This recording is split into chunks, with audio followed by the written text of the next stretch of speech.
Winter, 1917. The forests of France are blanketed in snow, the air thick with cold and the distant rumble of artillery. This is not a peaceful silence. It's broken by the thunder of war and, beneath it, a different rhythm. Listen closer. The sharp thwack of axes, the rasp of cross-cut saws, sounds of men at work, not destruction. These are Canadian and American lumberjacks fighting a different war with axes and saws, far from the trenches but vital to the front. Their battlefield, ancient forests, their enemy time. The Allied war machine devours timber. Every trench, railway and shelter depends on it. These men are the lifeline, their labor essential yet often overlooked. For every shell's whistle, a tree falls. One sound ending, another beginning. Each felled tree starts a journey, becoming trench supports, railway sleepers, or shelter for soldiers under fire. The forest is a factory, its products crucial for survival. Here the war's outcome is shaped not just by guns, but by the relentless work of men in the woods. This is the forgotten front line of the Great War. Why was wood so vital in this industrial war? The answer lies in the trenches themselves.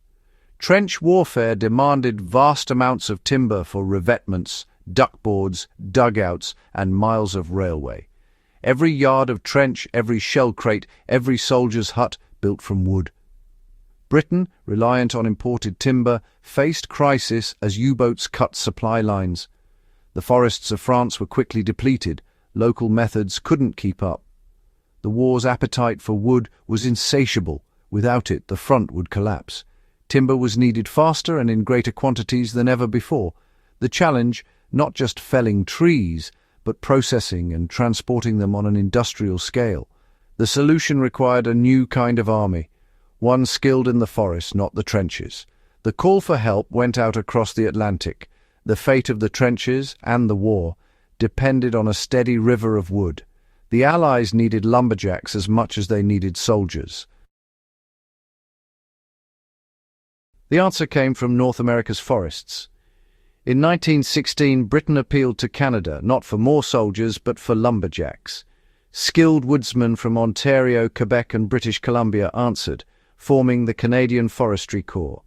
When the US joined the war, American loggers, many from the Pacific Northwest, formed their own forestry regiments. These men, older and seasoned, were dubbed the Sawdust Fusiliers and Lost Lumberjacks. Their units mirrored commercial logging operations. Fellers, buckers, skidders, teamsters, and sawmill operators. They brought efficiency, speed, and a unique culture to the war effort. Dressed in Mackinaws and Stetsons, they stood out among regular troops. Sent to the forests of France and Scotland, they set to work transforming trees into victory.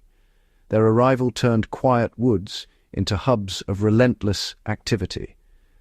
They were there to turn timber into the sinews of war. The forests would never be the same. The lost lumberjacks brought with them simple but powerful tools, the axe and the cross-cut saw. The North American felling axe, expertly wielded, could bring down a tree with speed and precision. The cross-cut saw, operated by two men in perfect rhythm, made felling even the largest trees efficient. For massive trunks, they used springboards to work above the tough roots. These tools, extensions of the men themselves, turned logging into a refined craft. Their expertise, reading wood, sharpening blades, swinging axes for hours, set them apart. They cleared hillsides with astonishing speed, impressing their European counterparts. In their hands, the forest became a production line for the war. Life in the camps was grueling. Long days, basic shelter, and constant proximity to war. Lumberjacks rose before dawn, fueled by hearty meals, and worked through freezing rain and snow.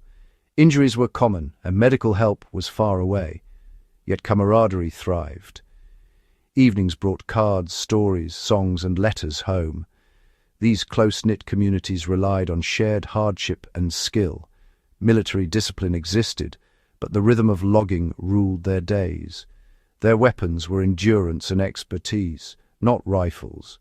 In the forests, they fought their own war, one of relentless labor and quiet heroism. Logging was dangerous. Falling trees, widowmakers, and heavy machinery claimed lives. War added new threats. Artillery shells and air raids reached even the deepest woods. The men learned to recognize the whistle of incoming shells and take cover among the trees. Winter brought frostbite and treacherous footing. The Spanish flu swept through the camps. The psychological toll was heavy, witnessing wounded soldiers and the devastation of the countryside. Even in the forest, the war's shadow loomed. Their work was constructive, but destruction was never far away. They fought a war of production, always under threat. Survival depended on skill, caution, and resilience. The lost lumberjacks revolutionized the Allied war effort. Their sawmills and railways created an industrial flow of timber from forest to front. The Canadian Forestry Corps alone supplied over 70% of Allied timber needs.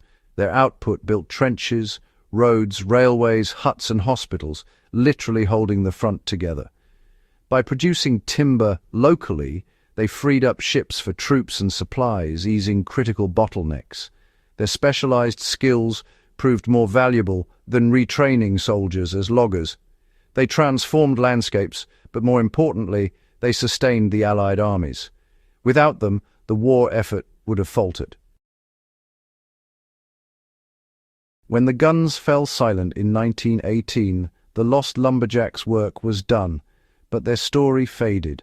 Their legacy was not medals, but the sturdy structures that saved lives. The war's outcome hinged on ancient skills, axes, saws, teamwork, applied on an industrial scale.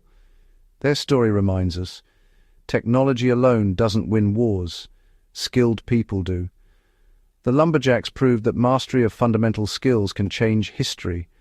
They were more than loggers, they were strategic assets, unsung heroes of the Great War. Their quiet victory endures, a testament to the enduring power of human expertise.